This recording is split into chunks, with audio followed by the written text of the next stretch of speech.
Assalamualaikum warahmatullahi wabarakatuh.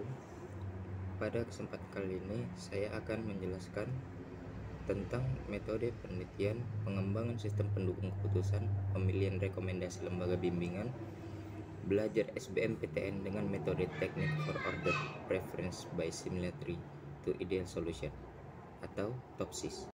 Dalam metode penelitian ini ada 3 hal yang harus kami lakukan. Yang pertama, pengumpulan data. Pengumpulan data dilakukan dengan cara wawancara dan dokumentasi.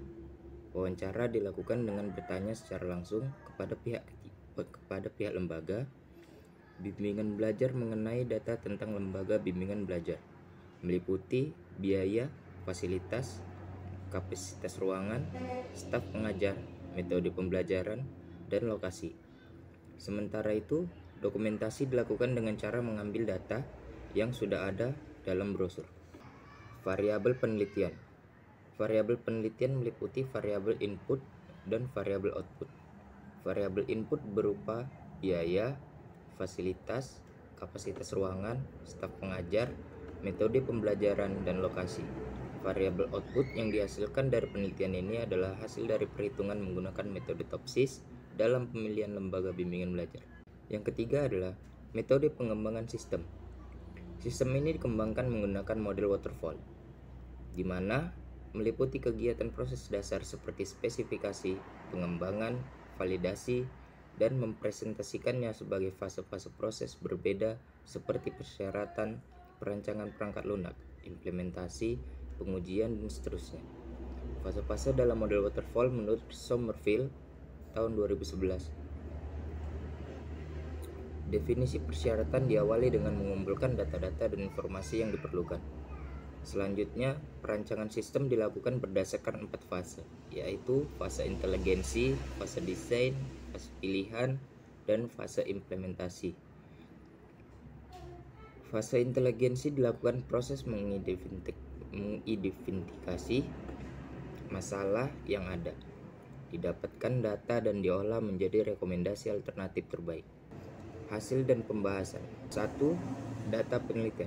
Pada penelitian ini menggunakan data bimbingan belajar, data nilai skor dari setiap kriteria senilai berkisar 1 sampai 5, yaitu 1 sangat kurang, 2 kurang, 3 cukup, 4 baik, 5 sangat baik.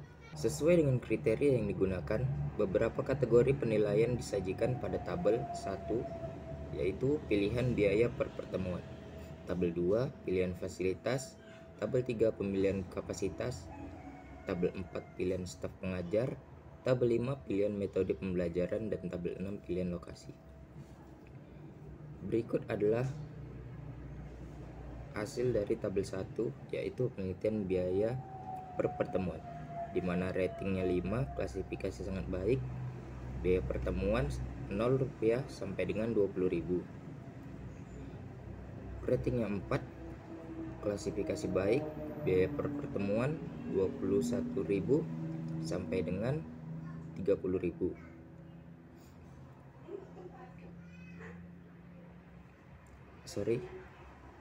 Rating keempat, klasifikasinya baik, biaya per pertemuan Rp20.001 sampai dengan Rp30.000. Rating 3, klasifikasinya cukup, biaya per pertemuannya Rp30.001 sampai dengan Rp40.000. Rating 2, klasifikasi buruk, biaya per pertemuan Rp40.001 sampai dengan Rp50.000. Dan ratingnya 1, klasifikasi sangat buruk, biaya per pertemuannya di atas dari Rp50.000. Tabel 2, penelitian pilihan fasilitas. Ratingnya 5, klasifikasi sangat baik, fasilitas A. Rating 4, klasifikasinya baik, mendapat fasilitas B. Dan ratingnya 3, klasifikasinya cukup, mendapat fasilitas C. Rating 2, klasifikasi buruk, mendapat fasilitas D.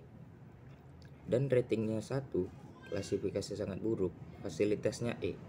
Fasilitas A mendapat AC, layanan, konsultasi, LCD, beasiswa, dan modul.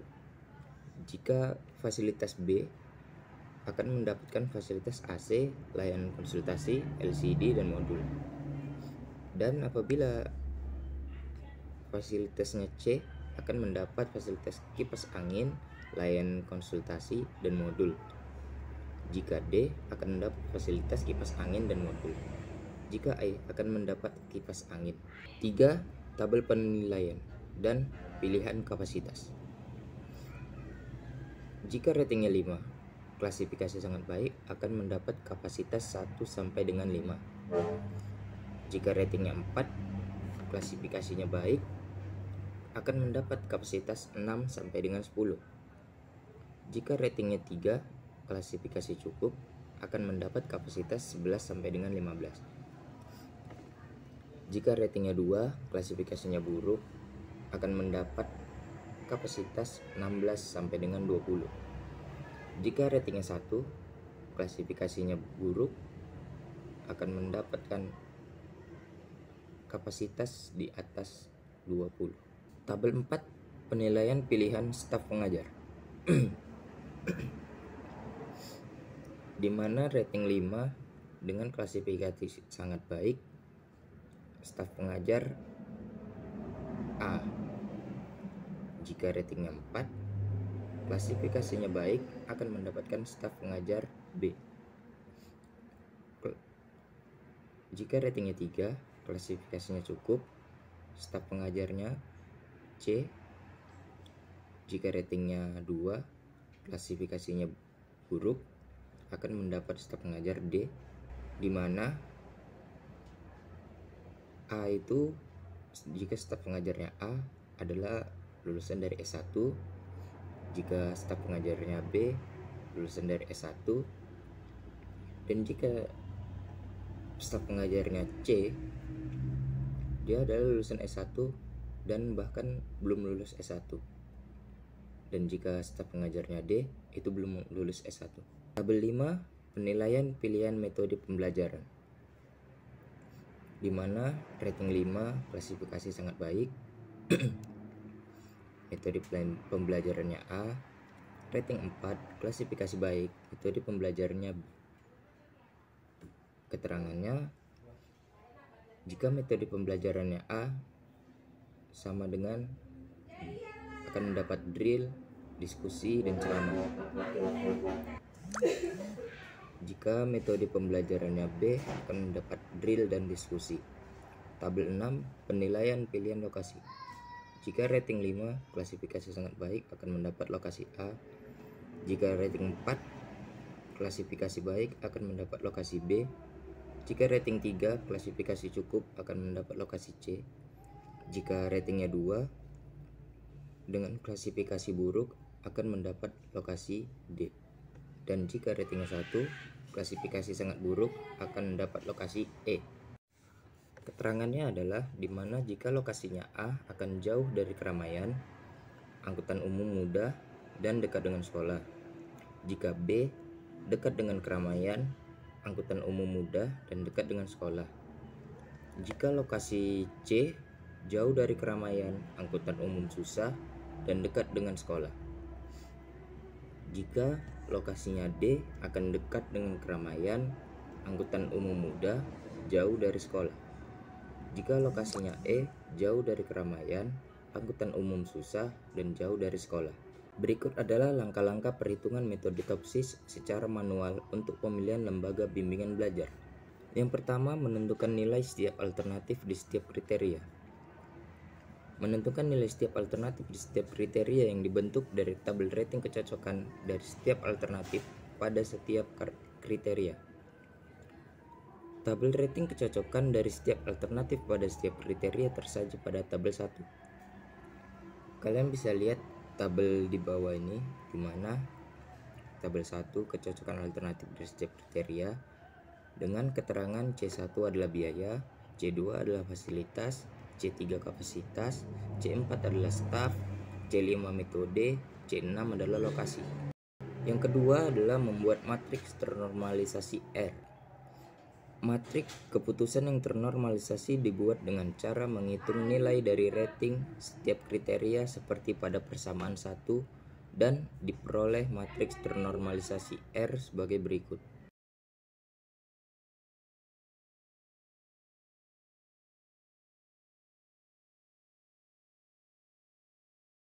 Kemudian langkah ketiga yaitu membuat matriks ternormalisasi terbobot Y. Proses pembuatan matriks ternormalisasi terbobot dengan cara mengalihkan hasil matriks ternormalisasi R dengan nilai bobot. Dalam penelitian ini diambil bobot sebagai berikut. W sama dengan 5 dibagi 5 titik koma 5 titik koma 5 titik koma 4 titik koma 3 titik koma 4 titik koma 4. Yang keempat, menentukan nilai solusi ideal positif. Nilai solusi ideal positif dapat ditentukan berdasarkan rating bobot ternormalisasi YIJ seperti pada persamaan 3.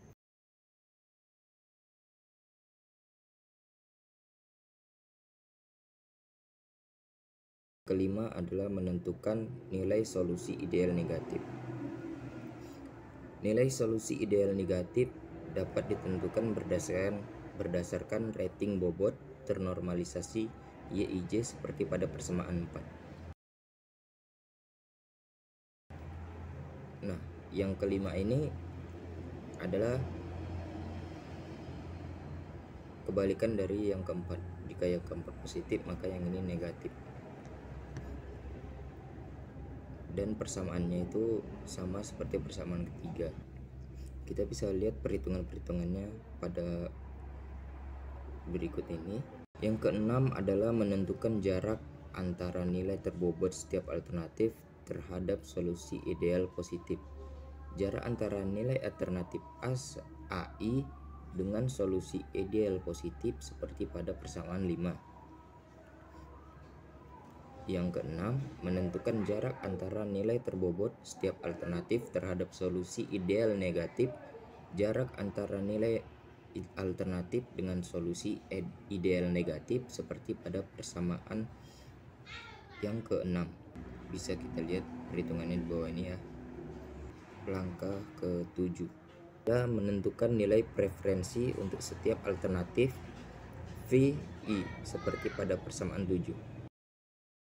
Ya, mungkin sekian penjelasan dari saya tentang artikel ilmiah sistem pendukung keputusan dengan menggunakan metode TAPSIS.